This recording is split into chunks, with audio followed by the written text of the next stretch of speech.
Hi friends, welcome back to పదాల పొదరిల్లు. నా పేరు పుష్పాగాంధీ.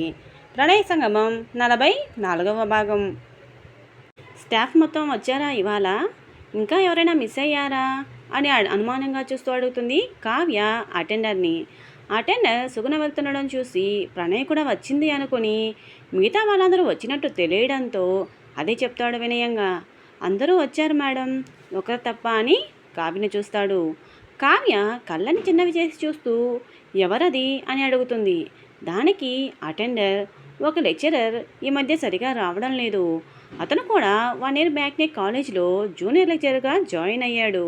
ఫస్ట్లో బాగానే వచ్చేవాడు, ఇప్పుడు అసలు రావట్లేదు అని చెప్పగానే అటెండర్ చెప్తున్నది అబ్బాయి గురించి అని అర్థం అవడంతో ఒక విధమైన అదో లాంటి నవ్వు కావ్య పెదాలపై విరబోస్తుంది. అలా జరిగిన దాని గురించి నవ్వుకుంటూనే నిద్రపోతుంది కావ్య. ఇప్పుడు చూడు, నిద్రపోయేదానికి నీకు విక్రమ్ ఎందుకే కావ్య పాప? సుగుణ ఇంటికి వచ్చి ఆ రాజు గురించి ఆలోచిస్తుంది. ఏం చేసుంటారు అతన్ని అని. వాడు చేసిన పనులకి గట్టి శిక్ష వేయించుంటారులే ప్రతాప్ గారు అని ఆలోచిస్తూనే అతనితో మాట్లాడాలి అనిపిస్తుండడంతో, అదీ కాకుండా అతను చేసిన హెల్ప్కి కనీసం థ్యాంక్స్ కూడా చెప్పలేదు. అతను లేకుంటే ఆ దరిద్రుడు నా వీడియోని ఆన్లైన్లో పెట్టేవాడే అనే ఆలోచన రాగానే ఒళ్ళంతా చల్లబడిపోతుంది సుగుణకు. ప్రతాప్కి మెసేజ్ చేయబోయి ఆగిపోతుంది. ఇప్పటికే లేట్ అవ్వడంతో ఇంకా ఏమైనా అనుకుంటారేమో అనే ఆలోచన తనని వెనకడుగు వేసేలా చేస్తుంది. అయినా నేనెందుకు అలా ఆలోచిస్తున్నాను, నేనేమీ తప్పు చేయట్లేదుగా అని తనే ప్రశ్నించుకొని ప్రతాప్కి మెసేజ్ చేస్తుంది. హాయ్ సార్, ఎలా ఉన్నారు అని.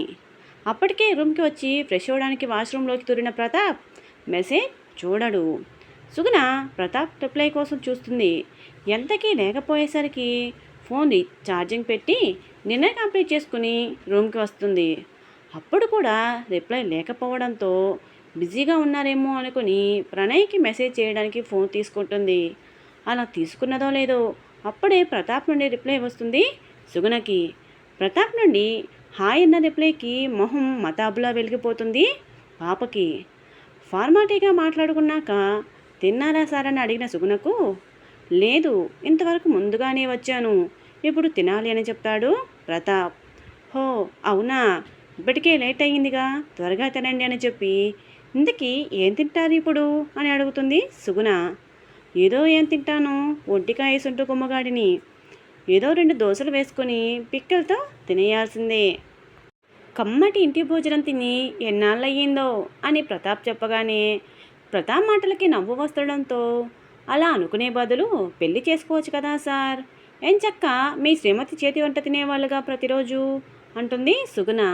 సుగుణ మాటలకి నవ్వుకుంటూనే, నన్నెవరు చేసుకుంటారు మేడం అన్న ప్రతాప్ మాటలకి సుగుణ ఆశ్చర్యపోతూ, అదేంటి సార్ అలా అంటున్నారు, మిమ్మల్ని ఎందుకు చేసుకోరు పెళ్ళి, మీకేం తక్కువ, బాగుంటారు, పైగా పోలీస్ ఆఫీసర్, ఇంకా మంచివారు కూడా, ఎవరైనా ఇట్టే కళ్ళ మూసుకుని చేసుకుంటారో తెలుసా, మీకే అర్థం కావట్లేదు, కావాలని అంటున్నారో నాకైతే అర్థం కావట్లేదు అని సుగుణ మెసేజ్ పెట్టగానే తన హెయిర్ని సెట్ చేసుకుంటూ నవ్వుకుంటున్నాడు.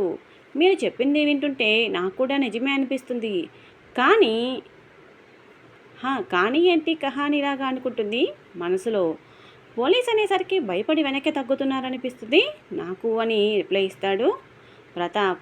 అలా ఎందుకు అనుకుంటున్నారు, పోలీస్ అయితే ఏంటి వచ్చే నష్టం అనే థింకింగ్ ఎమోజీ జోడిస్తుంది సుగుణ. మీరు మరీ అమాయకంగా మాట్లాడుతున్నారు మేడం, పోలీస్ అంటే ఫ్యామిలీ టైం తక్కువ స్పెండ్ చేస్తారు అని, ఇంకా కేసులు, కోర్టులు, శత్రువులు, ఇలా ఆలోచించి మాలాంటి వాళ్ళని సింగిల్గానే ఉండేలా చేస్తున్నారు మీ అమ్మాయిలు అని పెడతాడు ప్రతాప్. హలో సార్, అందరూ అలా ఉంటారు అనుకోకండి, నాలాగా కొందరు ఉంటారని గుర్తించండి మీరు అని ఆవేశంతో మెసేజ్ సెండ్ చేస్తుంది సుగుణ. మీలాగనా, అంటే మీకు ఇష్టమైనా నన్ను పెళ్లి చేసుకోవడం అని మెసేజ్ చేస్తాడు చాలా ఫాస్ట్గా. ప్రతాప్ మెసేజ్ చూస్తే కానీ అర్థం కాదు తను ఏమన్నది, అందుకు అతను ఏమంటున్నాడు అని. ఇలా డైరెక్ట్గా అరికేసరికి ఆశ్చర్యంతో కూడిన అయోమయం చుట్టుముట్టడంతో ఏం చెప్పాలో తెలియక, ఏం చెప్తే ఎలా తీసుకుంటారో అనే చిన్న భయంతో అలానే చూస్తూ ఉంది ఫోన్ని. సుగుణ నుండి ఎటువంటి రిప్లై లేకపోవడంతో, తప్పుగా అన్నానా, తొందరపడ్డానా అని ఆలోచిస్తూ నేనేదో క్యాజువల్గా అన్నాను అని టైప్ చేయాలని చూసిన ప్రతాప్కి అటువైపు నుండి టైప్ చేస్తున్నట్టు చూపించడంతో ఏం చెప్తుందా అని చాలా ఎగ్జైట్మెంట్తో ఎడుతూ చూస్తున్నాడు ప్రతాప్. మనస్ఫూర్తిగా ప్రేమించే వ్యక్తి భర్తగా వస్తాను అంటే ఏ అమ్మాయి నో చెప్తుంది చెప్పండి? అలా నో చెప్పింది అంటే ఆ అమ్మాయి అంత దురదృష్టవంతురాలు మరొకరు ఉండరేమో నా దృష్టిలో అని మెసేజ్ చేస్తుంది. సుగుణ రిప్లైకి మనసు సంతోషంలో ఉరకలు వేస్తూ ఉన్నా ఎక్కడో చిన్న సందేహం తన మనసుని గుచ్చుతుంది గట్టిగా. ఇప్పుడు తను నాకు ఓకే చెప్పినట్టా కాదా అనేది తెలియడం లేదు సరిగా. అదే మాటని టైప్ చేసి సెండ్ చేస్తాడు. మీరు ఏం చెప్తున్నారో అర్థం కాలేదు అని. మీరు అడిగిన దానికి నేను చెప్పిన దానిలోనే సమాధానం ఉంది సార్ అని చేతితో నవ్వుని ఆపుకుంటున్న ఎమోజీ పెడుతుంది సుగుణ. అంటే అన్న ప్రతాప్కి అంటే అంటే అంతే అని ఇంకో మాటకి అవకాశం ఇవ్వకుండా good night sir, sweet dreams with your అని చెప్పి బ్లాంక్ని పెట్టి బాయ్ చెప్తుంది సుగుణ. సుగుణ మెసేజ్లో ఏదో అర్థం అయ్యి అర్థం కాకుండా ఉన్న మాటలకి తెలివైనదే అని నవ్వుకుంటూ సుగుణతో మాట్లాడుతూ ఉండగానే 2 దోశలు వేసుకుని తినడం పూర్తి చేసి అవి క్లీన్ చేసేసి బెడ్ మీద వాలిపోతాడు ప్రతాప్. ఎందుకో ఎప్పుడు ఎవరితోనూ అలా మాట్లాడింది లేదు. తనతో మాట్లాడుతూ ఉంటే తెలియని ఉత్సాహం సంతోషం రెండూ కలుగుతున్నాయి అనుకుంటూ సీలింగ్ వైపు చూస్తూ తన ఎదభాగాన్ని రబ్ చేసుకుంటూ నిద్రపోతాడు ప్రతాప్. అక్కడ సుగుణ పరిస్థితి కూడా అలాగే ఉండడంతో సంతోషంలో అసలు తన ఫోన్ ఎందుకు చేతిలోకి తీసుకుంది అనేది మర్చిపోయి ప్రతాప్తో మాట్లాడి నిద్రపోతుంది బుద్ధిగా. దీని పరిణామం ఏంటన్నది కాస్తైనా ఆలోచించి ఉంటే బాగుండేదేమో సుగుణకి. ఏది ఆగినా కాలం ఆగదని ఊరికే అనలేదు అనుకుంటా.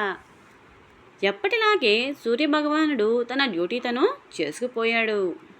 ప్రేమ పావురాలు కూడా నిద్రలేచి ఎవరి పనులకి వాళ్ళు వెళ్ళడానికి రెడీ అవుతున్నారు. టైం 8:30 కావస్తుండగా స్కూటీ కీస్ తీసుకొని కాలేజ్కి స్టార్ట్ అవుతున్న ప్రణయ్తో సుధా గారు అంటున్నారు.